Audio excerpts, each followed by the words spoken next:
ವಿಶೇಷವಾಗಿ ಏನು ಮಹಾರಾಷ್ಟ್ರದ ಮಹಾಜನತೆಗೆ ಧನ್ಯವಾದ ಸಲ್ಲಿಸ್ತೇನೆ.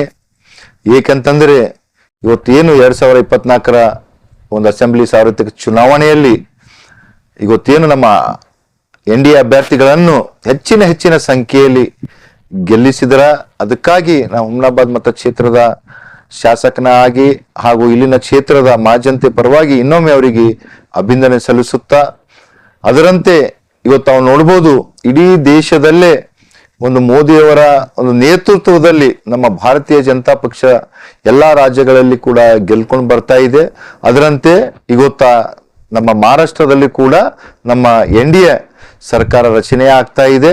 ಅದರಂತೆ ಇವತ್ತೇನು ನಮ್ಮ NDA ಹೋಸರ್ತಿ ಮಾಡಿದಂತ ಕಾರ್ಯಕ್ರಮಗಳನ್ನು ನೋಡಿ ಇವತ್ತ ಹೆಚ್ಚಿನ ಇವತ್ತ ಮಹಾರಾಷ್ಟ್ರದಲ್ಲಿ ಏನಿವತ್ತ ಸುಮಾರು ನನ್ನ ಅನ್ಸಿದ ಮಟ್ಟಿಗೆ ಇನ್ನ ನಡೀತಾ ಇದೆ. ಆದರೂ ಕೂಡ 220 ಮೇಲ್ಪಟ್ಟೆ ನಮ್ಮ NDA ಅಭ್ಯರ್ಥಿಗಳನ್ನು ಗೆಲ್ಲಿದ್ದಾರ. ಯಾಕ ಹಿಂದೆಂದೂ ಕೂಡ ಇಷ್ಟು ಒಂದು ಸರ್ಕಾರ ಮಾಡ್ಲಕ್ಕ ಇಷ್ಟು ಸೀಟ್ ಗೆದ್ದಿದ್ದಿಲ್ಲ. ಈ ಒಂದು ಸಾರ್ವತ್ರಿಕ ಚುನಾವಣೆಯಲ್ಲಿ ನಮ್ಮ ಭಾರತೀಯ ಜನತಾ ಪಕ್ಷ ಹಾಗೂ NDA ಅಭ್ಯರ್ಥಿಗಳನ್ನು ಗೆಲ್ಲಿದ್ದಾರ. ಅದರಂತೆ ಯಾಕಂತಂದ್ರ ಇವತ್ತು ಅಭಿವೃದ್ಧಿ ಕಾರ್ಯಗಳನ್ನ ನೋಡಿ ಗೊತ್ತಾ, ಇವತ್ತು ನಮ್ಮ ಕೇಂದ್ರ ಸರ್ಕಾರದ ಯೋಜನೆಗಳಿರ್ಬೋದು, ಲಾಸ್ಟ್ ಟೈಮ್ ಏನ್ ಕೊಡ್ತಂತ ನಮ್ಮ ಇವರು CM ಲಾಸ್ಟ್ ಟೈಮಿನ ಇವರು ಏಕನಾಥ್ ಶಿಂದೆ ಅವ್ರು ಕೊಡ್ತಂತ ಕಾರ್ಯಕ್ರಮಗಳು ಹಾಗೂ ನಮ್ಮ ಫಡ್ನವೀಸ್ ಕೊಡಂತ ಕಾರ್ಯಗಳನ್ನು ನೋಡಿ ಇವತ್ತು ಹೆಚ್ಚಿನ ಸಂಖ್ಯೆಯಲ್ಲಿ ನಮ್ಮ ಭಾರತೀಯ ಜನತಾ ಪಕ್ಷ NDA ಅಭ್ಯರ್ಥಿಗಳನ್ನು ಗೆದ್ದಿದ್ದಾರೆ. ಇವತ್ತು ತಾವೆಲ್ಲ ಕಡೆ ನೋಡ್ಬೋದು. ಇವತ್ತ ಏನ್ ಯಾವ ತರ ಕಾಂಗ್ರೆಸ್ದವರು ಇವತ್ತ ಈ ಚುನಾವಣೆ ನಡೆಸಿದಾರ.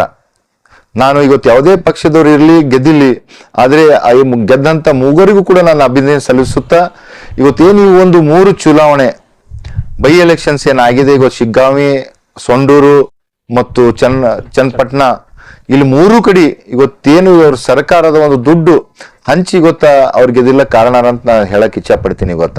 ಇವತ್ತು ಅಥವಾ ಚನ್ನಪಟ್ಟಣದಲ್ಲಿ ನೋಡ್ಬೋದು, ನಾನು ಕೂಡ ಏನ್ ಎಲೆಕ್ಷನ್ ನಡೀತಾ ಅಂತ ಸಮಯಕ್ಕೆ ನಮ್ಮೆಲ್ಲ ಫ್ರೆಂಡ್ಸ್ಗಳಿಗೆ ಕಲೀಸ್ಗಳಿಗೆ ಕೇಳಿದಾಗ ಒಂದೊಂದು ಒಟ್ಟಿಗೆ ಎಷ್ಟಿಷ್ಟು ದುಡ್ಡು ಹಂಚ್ತಾ ಇದಾರೆ ಸರ್, ಹಿಂಗ ಆಗ್ತಾ ಇದೆ ಅಂತ.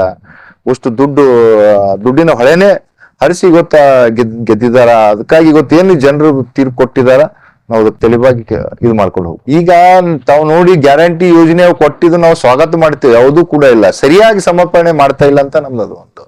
ಇವತ್ತು ಗ್ಯಾರಂಟಿ ಯೋಜನೆದು ಯಾರು ಕೂಡ ನಮ್ಮ ಸರ್ಕಾರ ಕೂಡ ನಮ್ಮ ಪಕ್ಷದವರಾಗ್ಲಿ ಯಾರು ಕೂಡ ವಿರೋಧ ಇಲ್ಲ ಅದ್ರ ಬಗ್ಗೆ. ಇವ್ರು ತಿಳ್ಕೊತಾರ ಆ ತರ. ಇವತ್ತು ಯಾವುದೇ ಕೂಡ ಆ ಗ್ಯಾರಂಟಿ ಒಂದು ಯೋಜನೆಗಳನ್ನೇ ಇಟ್ಕೊಂಡೇ ತಾವು ಸರ್ಕಾರ ಬಂದಿದೆ ನಿಮ್ದು. ಈಗ ನಾವ್ಯಾಕೆ ಜನರಿಗೆ ತಲುಪಿಸುವಂತ ಕಾರ್ಯ ಆಗ್ಬೇಕು, ಒಳ್ಳೆ ರೀತಿಯಿಂದ ಕೊಡ್ಬೇಕು. ತಾವ್ ನೋಡ್ಬೋದು, ಇವತ್ತು ಗೃಹಲಕ್ಷ್ಮಿ ಯೋಜನೆಯಲ್ಲಿ ಕೊಡ್ತಾರ, 4 ತಿಂಗಳು ದುಡ್ಡು ಹಾಕಲ್ಲ. ಈಗ ಮೊನ್ನೆ ಕೂಡ ಏನು BPL ಕಾರ್ಡ್ದವರಿಗೆ ಅಕ್ಕಿ ಕೊಡುವಂತ ಇದಿತ್ತು, 2 ತಿಂಗಳು ಕೊಟ್ಟಿದ್ದಿಲ್ಲ, ದುಡ್ಡು ಬಂದಿದ್ದಿಲ್ಲ. ಇಂಥವೆಲ್ಲ ಮಾಡೋ ಸಲಕ್ಕಿಂದು ಅದ್ರ ಬಗ್ಗೆ ನಾವು ಅಪೋಸಿಷನ್ದಾಗಿದ್ದು ನಾವು ಅಪೋಸಿಷನ್ ಹೇಳ್ಬೇಕೇ ಆಗುತ್ತೆ. ಇವತ್ತು ನೋಡಿ ಏನ್ ಮಹಾಜನತೆ ಜನರು ತೀರ್ಮಾನ ತಗೋತಾರ. ಇವತ್ತು ನಾವು CM ಇರ್ಬೋದು, ನಾವು ಯಾರೇ ಇರ್ಬೋದು, ಜನರು ಏನ್ ತಗೋತಾರ ಅನ್ನೋದು ತಲೆ ಭಾಗ ಹೋಗ್ಬೇಕಾಗ್ತದೆ.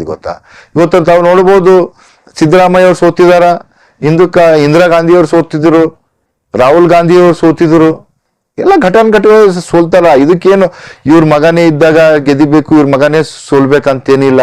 ತಾವು ಇಲ್ಲೂ ಕೂಡ ನೋಡ್ಬೋದು, ಹುಮ್ನಾಬಾದ್ ಸತತವಾಗಿ 4 ಸರ್ತಿ ಮಾಜಿ ಶಾಸಕರು ಗೆದ್ದಿದ್ರು. ಇಲ್ಲಿ ಈ ಚುನಾವಣೆ 2023ನಲ್ಲಿ ಅವರು ಕೂಡ ಸೋತಿದ್ರು.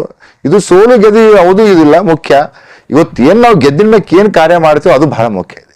ನಾನು ಹುಮ್ನಾಬಾದ್ ಮತಕ್ಷೇತ್ರದ ಒಂದು ಶಾಸಕನಾಗಿ ನಮ್ಮ ಕರ್ನಾಟಕದ ಮಹಾಜನತೆಗೆ ಇವತ್ತೇನು ವಿಶ್ವಾಸ ಇಟ್ಟಿ ತಾವೇನ್ ಮತಗಳನ್ನ ನಮ್ಮ ಪಕ್ಷದ ಅಭ್ಯರ್ಥಿಗಳಿಗೆ ಹೆಚ್ಚಿನ ಮತ ಹಾಕಿದ್ರಿ. ಇವತ್ತು ಸೋಲು ಗೆಲುವು ಸಹಜ ಇದೆ ಚುನಾವಣೆಯಲ್ಲಿ, ಆದ್ರೂ ಕೂಡ ತಾವು ಏನ್ ಹೆಚ್ಚಿನ ಮತ ಹಾಕಿದ್ರಿ ತಮಗೆಲ್ಲರಿಗೂ ಕೂಡ ನಾನು ಧನ್ಯವಾದ ಹೇಳಕ್ ಇಚ್ಛೆ ಪಡ್ತೀನಿ. ಗ್ರಾಹಕರ ಸ್ಯಾಟಿಸ್ಫ್ಯಾಕ್ಷನ್ ನಲ್ಲಿ ನಂಬರ್ 1 ತೃಪ್ತಿದಾಯಕ ಶೋರೂಮ್ ನಿಮ್ಮ SP TVS ಶೋರೂಮ್ ನಿಮಗಾಗಿ ತಂದಿದೆ ಹೊಸ ಮಾಡೆಲ್ಗಳ ಹೊಸ ಬೈಕ್ಗಳು. ರೈತರಿಗಾಗಿ ಅನುಕೂಲವಾಗಿರುವ ಸೂಪರ್ ಎಕ್ಸೆಲ್ ಕೂಡ ಲಭ್ಯ. ಹಾಗಿದ್ರೆ ಹಿಂದೆ ಭೇಟಿ ನೀಡಿ SP TVS ಶೋರೂಮ್ ಮಾಲೀಕರು ಲೋಕೇಶ್ RG. ಹೆಚ್ಚಿನ ಮಾಹಿತಿಗಾಗಿ ಸಂಪರ್ಕಿಸಿ 8494951009. ನಾಗಲಕ್ಷ್ಮಿ ದಾಬಾ ಹತ್ತಿರ, ಗುಲ್ಬರ್ಗಾ ರೋಡ್, ಹುಮ್ನಾಬಾದ್. ಹುಮ್ನಾಬಾದ್ನಲ್ಲಿ 24x7 ಸೇವೆ ಸಲ್ಲಿಸುತ್ತಿರುವ ಮಕ್ಕಳ ಹೈಟೆಕ್ ಗಗನ್ ಆಸ್ಪತ್ರೆ. ಬೀದರ್ ಜಿಲ್ಲೆಯ ಜನರಿಗೆ ಈಗ ತಮ್ಮ ಮಕ್ಕಳ ಆರೋಗ್ಯದ ಬಗ್ಗೆ ಚಿಂತೆ ಬೇಡ. ನಿಮ್ಮ ಜಿಲ್ಲೆಯ ಹುಮ್ನಾಬಾದ್ನ ಗಗನ್ ಆಸ್ಪತ್ರೆ ನೋಡಲು ಸುಂದರವಾದ ಕಟ್ಟಡ ಅಷ್ಟೇ ಅಲ್ಲದೆ ಮಕ್ಕಳಿಗೆ ತರಹದ ಆಟದ ಮನರಂಜನೆ ಜೊತೆಗೆ ಅತ್ಯುತ್ತಮ ಚಿಕಿತ್ಸೆ ನೀಡಲಾಗುತ್ತದೆ. ಇಲ್ಲಿ NICU 10 beds, PICU 6 beds, BiPAP, ventilator ಸೇರಿದಂತೆ ವಿವಿಧ ಮುಖ್ಯ ಸೇವೆಗಳು ಕೂಡ ಲಭ್ಯ ಇದೆ. ಹೆಚ್ಚಿನ ಮಾಹಿತಿಗಾಗಿ ಭೇಟಿ ನೀಡಿ ಗಗನ್ ಆಸ್ಪತ್ರೆ, ಪೊಲೀಸ್ ಠಾಣೆ ಹಿಂದುಗಡೆ, ಹುಮ್ನಾಬಾದ್. ಸಂಪರ್ಕಿಸಿ 9620618472 ಅಥವಾ 8846666532.